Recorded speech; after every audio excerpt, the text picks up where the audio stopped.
Look at these cars. Thousands of them are sitting in ports from Belgium to Brazil. They are brand new. They are high-tech. And many of them will never find a buyer. In 2025, the world watched as two companies, BYD and Geely, scaled to over 12 million new energy vehicles. In that same year, global giants like Tesla and Volkswagen struggled to reach even half of that volume. How did one country come to build 60% of every electric vehicle on Earth? How did they build so many that their own domestic market physically cannot contain them?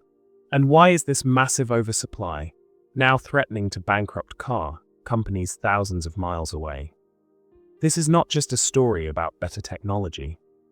It is a story about a system designed to produce at a scale the world has never seen. The numbers are staggering. In 2025 alone, China exported over 7 million vehicles. To understand the weight of that number, consider the factories in the United States and Europe. Many are now sitting idle. By 2026, Chinese brands are projected to take more than 30% of the European market share. This isn't just a choice for consumers. It is a price war. When one country produces more than it needs, the surplus must go somewhere. That somewhere is every other market on the planet. As these low-cost vehicles flood the streets of London, Berlin, and Bangkok, local manufacturers are facing a brutal reality. They cannot compete with the price. They cannot compete with the speed. And they are running out of time to survive. To understand how China builds so fast, imagine a restaurant. In a traditional Western car company, the restaurant is spread across the city. The meat comes from one side of town. The vegetables come from another. The chef has to wait for deliveries, and if one truck is late, the kitchen stops. China's EV system is different. They have built what experts call vertical integration. In cities like Shenzhen and Chongzhou, the entire kitchen is in one building. The person making the battery sits next to the person making the motor. The person making the computer chips is just one floor up. BYD, for example, makes almost every part of the car themselves. They even own the mines that provide the lithium for the batteries, because everything is in one place. They don't just save money on shipping. They save time. They can design, test, and build a new car in months, while it takes legacy companies years. When you own the whole kitchen, you can change the menu every single day. If the system is so efficient, why is it a problem? The answer lies in how these factories are funded. For over a decade, the Chinese government provided massive support to EV makers. They offered cheap land, low-interest loans, and direct subsidies. This created a gold rush. Hundreds of companies started building cars. But as the 2020s progressed, the domestic market in China became overcrowded. There were too many cars and not enough drivers. To keep the factories running and the workers employed, these companies cannot stop production. If they stop, they die. So they keep building. They build even when they lose money on every unit sold. This creates a permanent surplus. The surplus forces prices down. And to find someone, anyone, to buy the cars, they send them overseas. It is a cycle that feeds itself.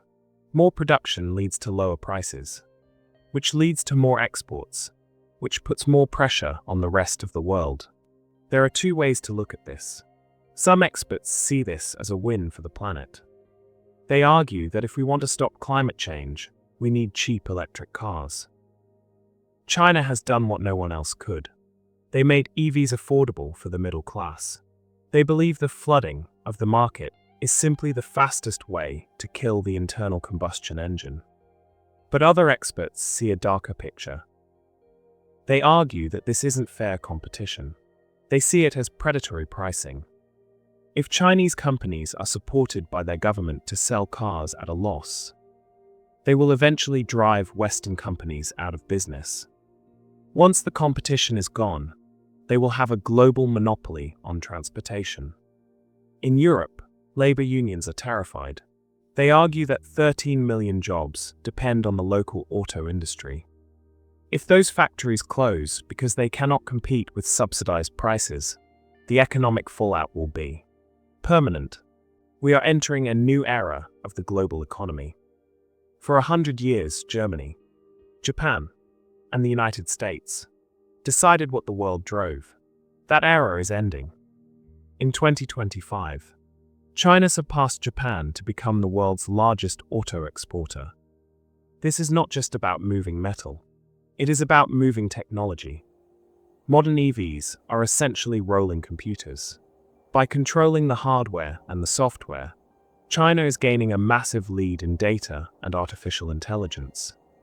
Legacy brands like Volkswagen are now looking to China for help. They are forming partnerships with Chinese startups just to keep their own cars modern. The student has become the teacher.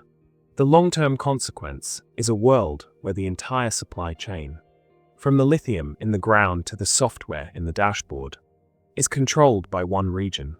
The next time you see a low-cost electric car on the street, look closer. It represents a masterpiece of industrial planning. It is the result of a system that prioritized scale above everything else. But we have to ask ourselves a question. What is the true price of a cheap car? Is it worth the loss of local industries? Is it worth a global market where only one player can win?